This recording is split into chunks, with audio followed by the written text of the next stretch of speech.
बदलापूर प्रकरणात आरोपी अक्षय शिंदे ज्या पद्धतीने एन्काउंटर झाला त्याच्यानंतर ती गाडी त्या गाडीनं त्यांना आणण्यात आलं। ती गाडी जी आहे ते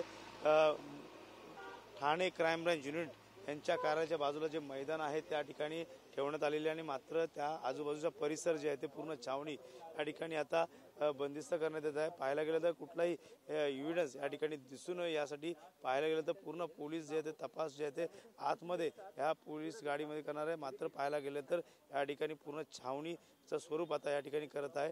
पाहायला गेलं तर ही जी गाडी आहे जी व्हॅन आहे ती व्हॅन जी आहे ते ह्या मंडपामध्ये ठेवण्यात आलेलं पूर्ण सील करण्यात आलेलं आहे।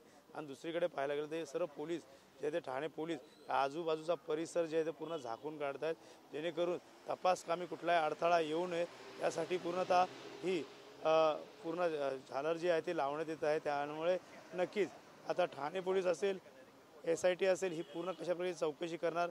ज्या गाडीमध्ये अक्षय शिंदे यांनी 3 राऊंड पोलिसांवरती फायर केले त्यापैकी 1 राऊंड जे आहे ते मोरे हे पोलीस अधिकाऱ्यांना लागलेलं आहे। त्यामुळे त्याच्यामुळे संरक्षणार्थ 1 राऊंड जे आहे ते पोलिसांनी देखील फायरिंग केली आहे।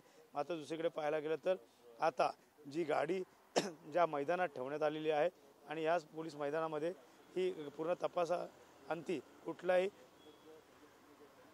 या ठिकाणी अडथळा येऊ नये यासाठी पाहायला गेलं तर पूर्ण आता पोलिसांकडून ही छावणी उभारली जाते।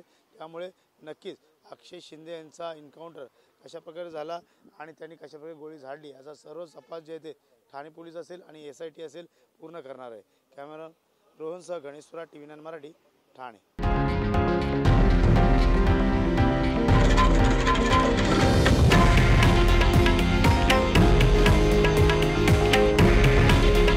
हे आहे देशातील नंबर 1 न्यूज नेटवर्क आणि आपण पाहत आहात TV9 मराठी। काळजी तुमची, हित महाराष्ट्राचं।